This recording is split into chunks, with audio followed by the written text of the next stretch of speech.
Hello friends, welcome to all my YouTube channel study India. स्वागत है दोस्तों आप सभी का मेरे यूट्यूब चैनल स्टडी इंडिया में। दोस्तों जो आज हम बात करने जा रहे हैं, आज हम बात करेंगे जैन धर्म की। जैन धर्म से रिलेटेड बहुत सारे ऐसे जानकारी है जो बहुत सारे लोग को नहीं पता। इसलिए दोस्तों इस वीडियो में आपको बेसिक लेवल से हाई लेवल तक हम जैन धर्म के बारे में जानकारी देंगे। तो चलिए दोस्तों, आज जो हमारा लेक्चर होगा वो लेक्चर आज 4 होगा। आज लेक्चर 4 होगा। लेक्चर 4 में जो जैन धर्म के बारे में चर्चा करेंगे दोस्तों। तो चलिए अब वीडियो को स्टार्ट करते हैं। यदि आप मेरे चैनल पे पहली बार आए तो चैनल को सब्सक्राइब कर दीजिएगा और बेल आइकन जरूर प्रेस कर दीजिएगा, क्योंकि कोई भी वीडियो हम पोस्ट करें तो आपके पास नोटिफिकेशन तुरंत चला है। और दोस्तों वीडियो को लाइक कर दीजिएगा और दोस्तों के पास शेयर कर दीजिएगा। तो चलिए दोस्तों अब हम वीडियो को स्टार्ट करते हैं। चलिए दोस्तों अब स्टार्ट करते हैं। आइए तो चलिए दोस्तों आइए अब हम देखते हैं। अब देखेंगे दोस्तों जैन धर्म के बारे में। तो दोस्तों सबसे पहले देखेंगे कि जैन धर्म का जो संस्थापक था वो ऋषभ देव था। और इसी को जो है दोस्तों जो प्रथम तीर्थंकर बोला जाता है। प्रथम जो तीर्थंकर जो था वो ऋषभ देव था। वो जैन धर्म का प्रथम, जैसे क्वेश्चन में बोला जाएगा कि जैन धर्म का प्रथम तीर्थंकर कौन था, तो दोस्तों ऋषभ देव था। और ऋषभ देव जो है वही ने जैन धर्म का स्थापना किया था। जैन धर्म का संस्थापक जो कौन था दोस्तों, वो ऋषभ देव था। ये बात याद रखिएगा, जैन धर्म का जो संस्थापक था वो ऋषभ देव था। और यही जो है प्रथम तीर्थंकर था। प्रथम जो तीर्थ यात्रा करने वाला था, तीर्थंकर, जैन धर्म के बारे में जानने वाला जो था, इसको विकसित करने वाला था, वो वही ऋषभ देव था। प्रथम पहली बार यही जो है जैन धर्म को विकसित किया था। और दोस्तों इसमें एक बात और आता है, इसमें टोटली जो है 24 तीर्थंकर थे। 24 जो लोग थे वो जैन धर्म को मेनली रूप से माने थे। 24 तीर्थंकर थे। और दोस्तों 24 तीर्थंकर में कुछ ही का नाम आता है, तो उसमें एक दो का नाम हम बता देते हैं दोस्तों। और एक जो था अजीतनाथ, वो द्वितीय तीर्थंकर था। प्रथम तीर्थंकर ऋषभ देव था और द्वितीय तीर्थंकर अजीतनाथ था। ये भी क्वेश्चन में पूछे जाते हैं। और दोस्तों ये जो 23वां तीर्थंकर जो था, 23वां तीर्थंकर भी मोस्ट इंपोर्टेंट है दोस्तों। ये जो 23वां तीर्थंकर पार्श्वनाथ जो था, 23वां तीर्थंकर पार्श्वनाथ जो था, वो अश्वसेन काशी के राजा थे। काशी के राजा अश्वसेन है, उसी के पुत्र जो है, उसी को जो पुत्र है पार्श्वनाथ था। 23वां तीर्थंकर पार्श्वनाथ, वो अश्वसेन, काशी का राजा अश्वसेन के पुत्र था। ये बात ध्यान में रखिएगा आप। काशी का राजा अश्वसेन का पुत्र पार्श्वनाथ था। और वो जो है जैन धर्म के 23वें तीर्थंकर थे। वो जो जैन धर्म के 23वें तीर्थंकर थे। और जो 24वें तीर्थंकर थे दोस्तों, वो महावीर थे। महावीर स्वामी जो है वो 24वें तीर्थंकर थे। इसके बारे में आगे बात करेंगे पूरा डिटेल्स, क्योंकि जो जैन धर्म जो पूरा जो जैन धर्म की चर्चा जो है वो महावीर जो है एक मेनली रूप से अस्थाई, जिसको बोल सकते हैं अस्थाई संस्थापक महावीर को माना जाता है दोस्तों। महावीर को अस्थाई संस्थापक माना जाता है। लेकिन पहले हम जानेंगे दोस्तों, ये जो पार्श्वनाथ था लगभग 30 वर्ष की आयु में जो है क्वेश्चन पूछे जाते हैं जो आपके लिए इम्पोर्टेंट है, वही आपको हम बता रहे हैं दोस्तों। जो पार्श्वनाथ था वो लगभग 30 वर्ष की आयु में जो है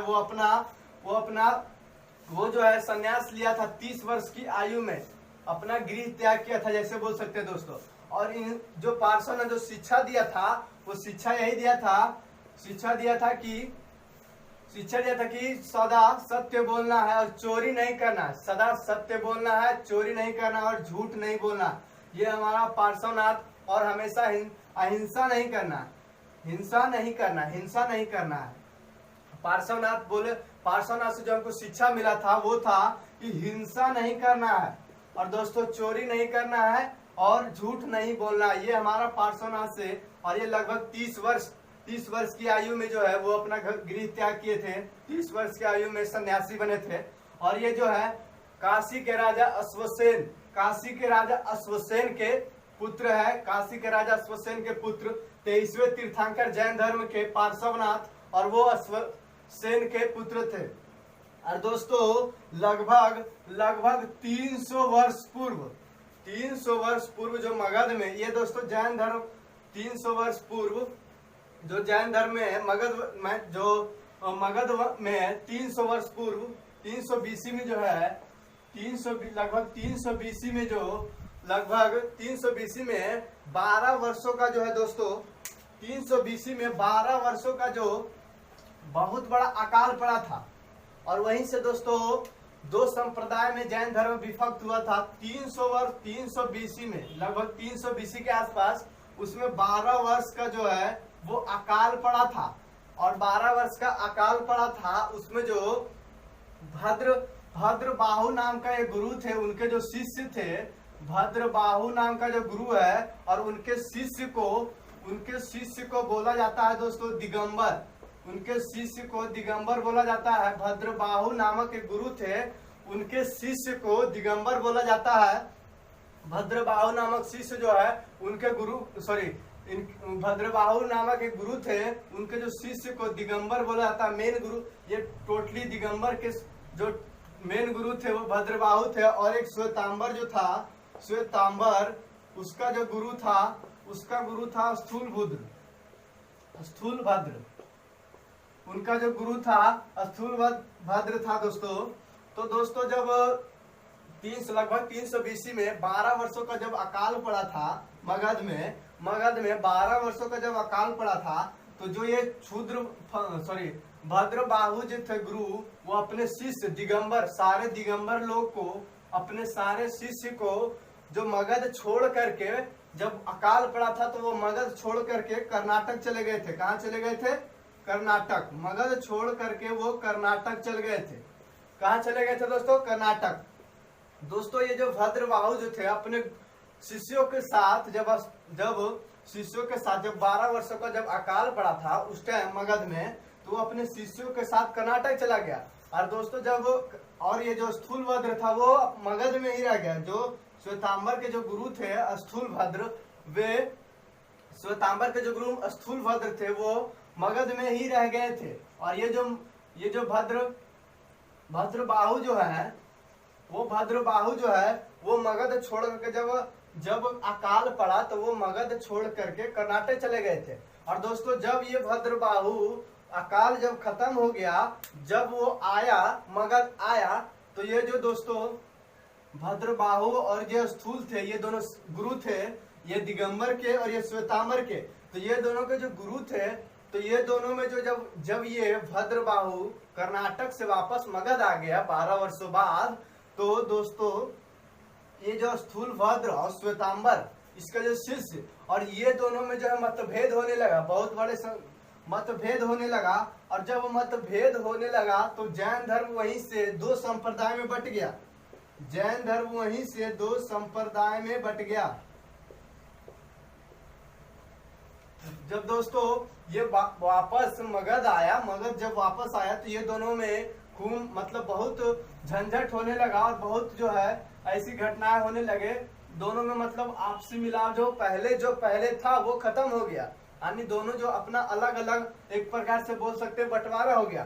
तो दोस्तों ये जो जैन धर्म उसी टाइम दो संप्रदाय में विभक्त हुआ। पहला को बोला था दिगंबर और दूसरा को बोला था श्वेतांबर।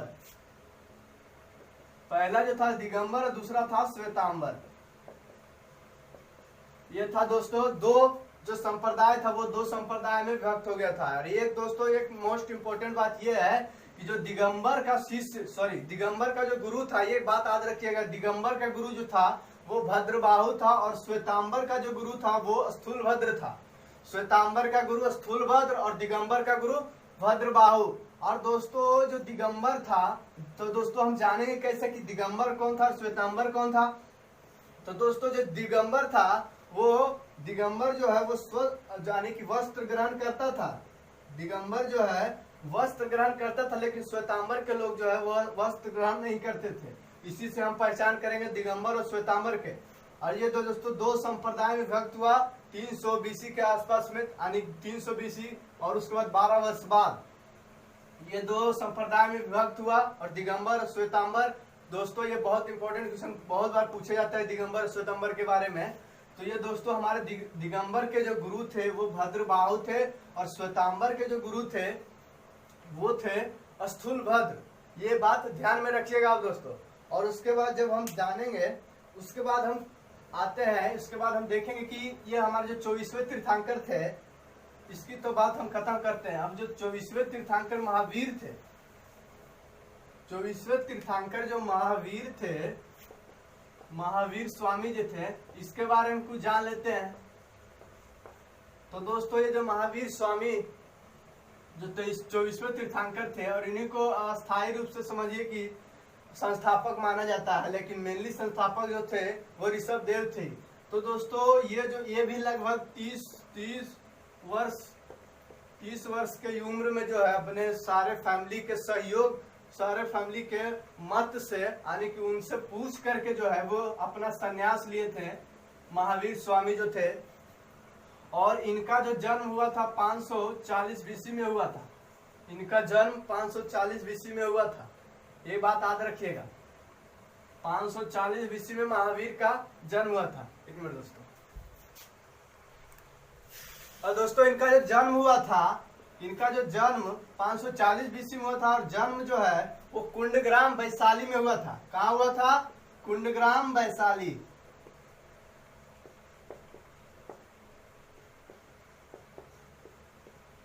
ये दोस्तों महावीर स्वामी का जो जन्म हुआ था वो कुंडग्राम और वैशाली में हुआ था।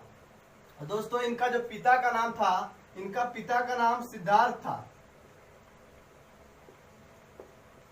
इनका जो पिता का नाम था, महावीर स्वामी के पिता का नाम क्या था? सिद्धार्थ। बहुत बार दोस्तों, बहुत मोस्ट इंपोर्टेंट है ये पॉइंट है।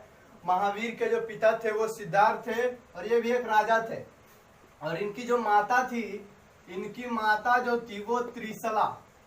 कौन थी? त्रिशला। महावीर स्वामी के जो माता थे वो, उनका नाम त्रिशला था। महावीर स्वामी का माता त्रिशला और पिता सिद्धार्थ। और उनका जो जन्म हुआ था वो 540 बीसी में हुआ था, और वो कुंडग्राम में उनका जन्म हुआ था। और दोस्तों इनकी जो पत्नी का नाम था, इनकी पत्नी का नाम यशोदा था। इनकी जो पत्नी का नाम था महावीर स्वामी के, उनका नाम यशोदा था।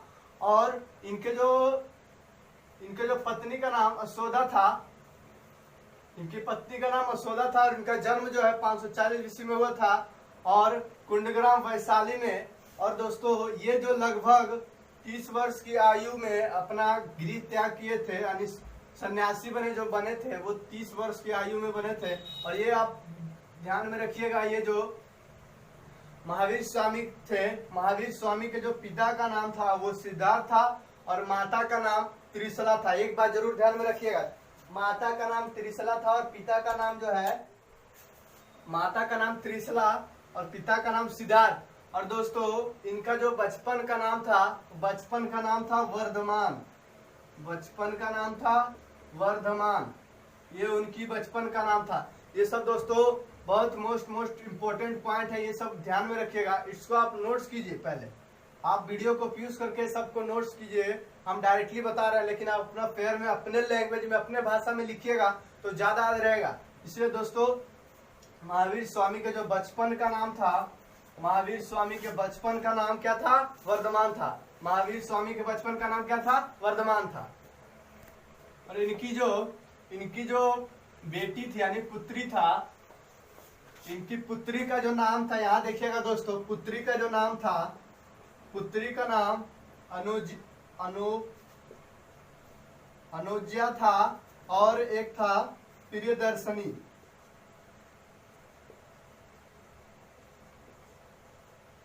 उनकी पुत्री का नाम अनोन्या था, और एक था प्रियदर्शनी। ये दो नाम था उनकी पुत्री, दो पुत्री थी, प्रियदर्शनी एक अनोन्या था। और दोस्तों ये बात बहुत इम्पोर्टेंट है, इम्पोर्टेंट पॉइंट पे हम आपको बात करते हैं, फिर से क्लास में याद हो जाए, बहुत बढ़िया रहेगा। 24वें तीर्थंकर महावीर स्वामी थे जैन धर्म के, और 23वें तीर्थंकर जो थे वो पार्श्वनाथ थे। 23वें तीर्थंकर पार्श्वनाथ।